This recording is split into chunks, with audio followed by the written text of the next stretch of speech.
So with the draft coming up at the end of the month, defense still in flux, new defensive coordinator, 900 different defensive tackles, new defensive end. Same linebackers. Same linebackers. We got that consistency.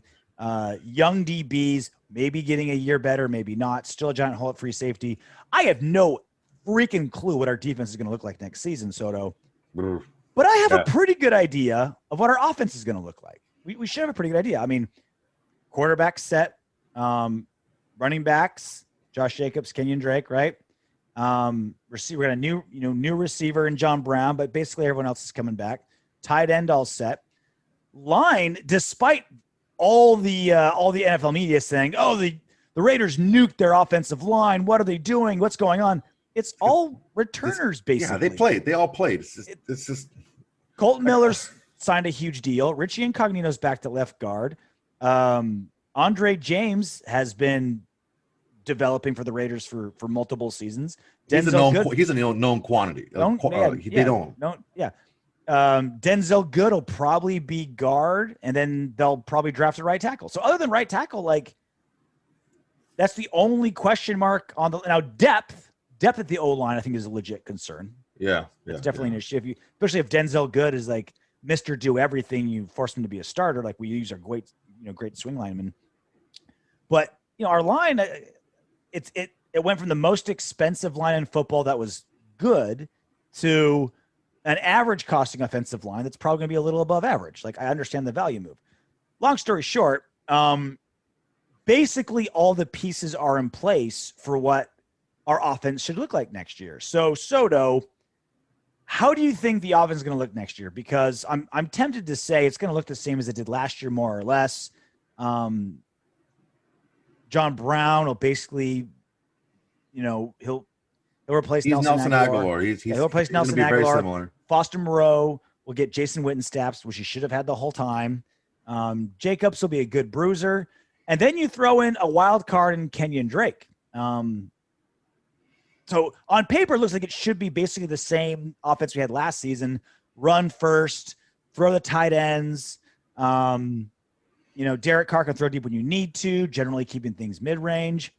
Do you think it'll be basically the same as we had last season? I don't think it's going to be as similar to last season as you're thinking. Mm-hmm. I think we're going to be a lot more athletic on the offensive line that we were last year. Okay. I think we're going to be able to do a lot more in the screen game, a lot more of the stretch plays, maybe there's more RPO action.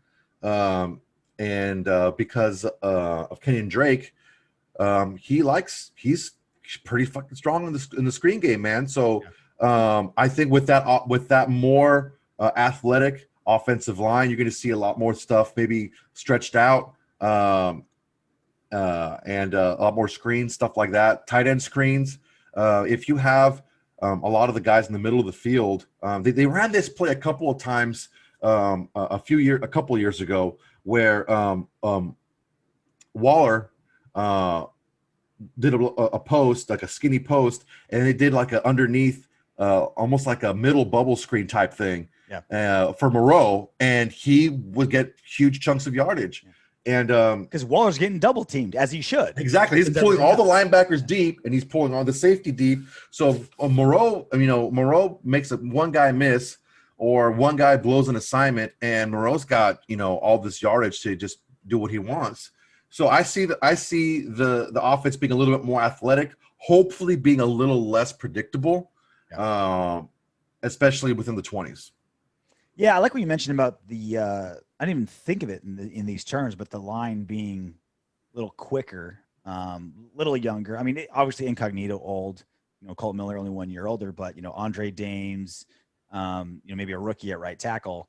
Because you think of like on paper, the last couple of seasons, the Raiders or the Niners had two of the best lines in football, but completely different.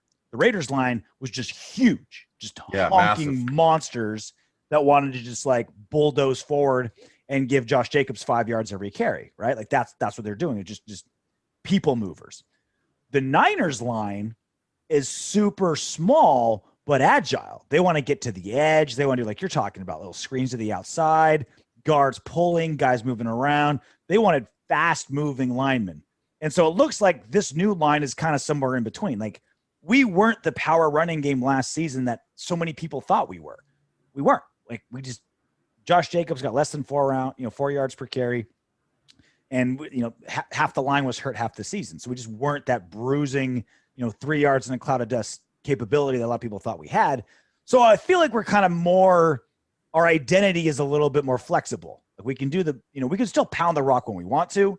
Like specifically with Jacobs, and keep forgetting our awesome fullback too that can lead the way as well. But we can be a little bit more creative, like you mentioned, and specifically with Kenyon Drake now on board, a guy that like they're talking about him being like a joker position or lining up wide, even though he's a running back. We might start seeing a little less like pound the rock or deep offense, and a little bit more creative in moving guys around, specifically like in the box. Yeah, it's going to. I mean, hopefully we see a lot more variation in not only in our play calling but our formations as well, because we can. The guys on the offense are going to be a little bit more fluid in their positions.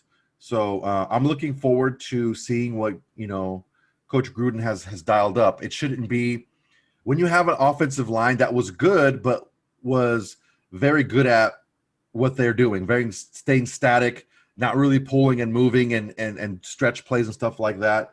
You're somewhat limited in what you can do offensively as far as the run game goes. Mm-hmm. But if you're a little bit more, like you said, the Niners line is a great example. If one of the things that Carr does really well is get the ball out quickly. Yeah. So you don't need that Fort Knox in the front to be able to hold for a 7-step drop every play. You don't need that. But I kind of like her to have a Fort Knox in the back. You know what I mean? Oh yeah, for sure. Dump truck. But you have it in front of you. It's what the Niners do also is they move the line. They move the line, they shift the line, and they do those rollouts and stuff like that. So hopefully it'll help out. I think that we're starting to build something similar to what the Niners are doing now, as far as being very fast and athletic on the outsides, and also having more than one threat out of the backfield. So it's similar to what, like you said, the Niners are doing, similar to what the Saints have been able to do the last few years. So, I mean, it's out there. The blueprint is out there. So hopefully we're a little bit less predictable than we have been. So Jon Gruden's been throwing a couple wild cards the last couple seasons because he's supposed to have Antonio Brown 2 seasons ago. Jesus, Terrell Williams this last season. That didn't happen. So, fingers crossed, right? It's still like obvious, I don't want to put it out there for bad juju, but like fingers crossed, basically the bulk of our offense gets through all of training camp, gets to play most of football together. This is his first chance really to like what he starts thinking about his offense being in April, it actually being able to be in November, December, January. Because like in 2018, like his whole offense was built around Antonio Brown. He got that receiver and so he's like, all right, we're just going to be like a 2 tight end set and make Darren Waller a star, and do, like play action, what have you. Now it's like he was forced to use like just a sliver of his playbook.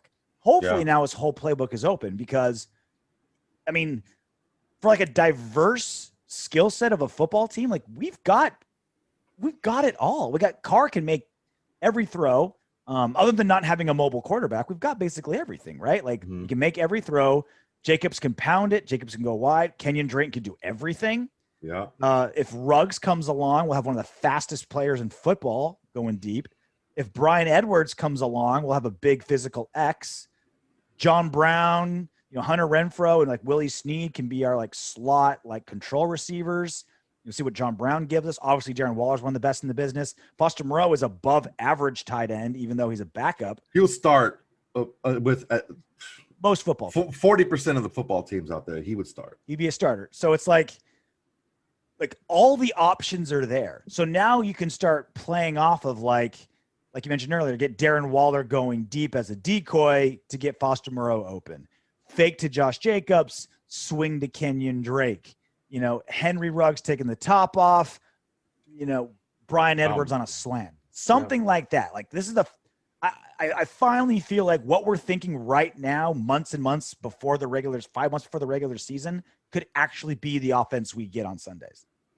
Yeah, I don't see anyone forcing themselves out of a trade on social media. Yeah, or they would have already done it by now. Themselves. Yeah, they would have already been started. You don't think Henry Ruggs is going to freeze the bottom of his feet off during training camp? God damn, that looked nasty. Do you remember what that looked like? Gross. That was fucking disgusting. Get that man a pedicure.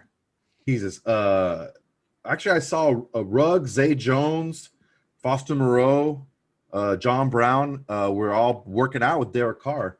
Yep. So, man, Foster Moreau, man, that kid.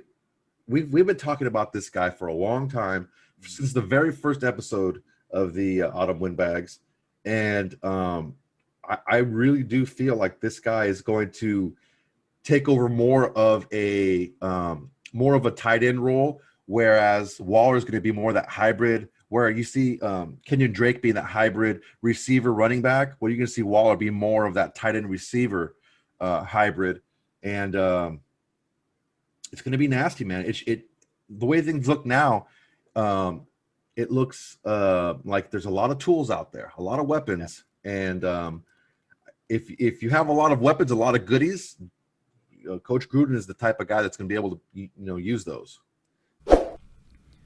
Hey, Windbags, if you want Darren Waller to catch 20 touchdown passes this season, don't be afraid to click those subscribe, like, share, and comment buttons. Plus, your comment could be featured in the next What Up Windbags.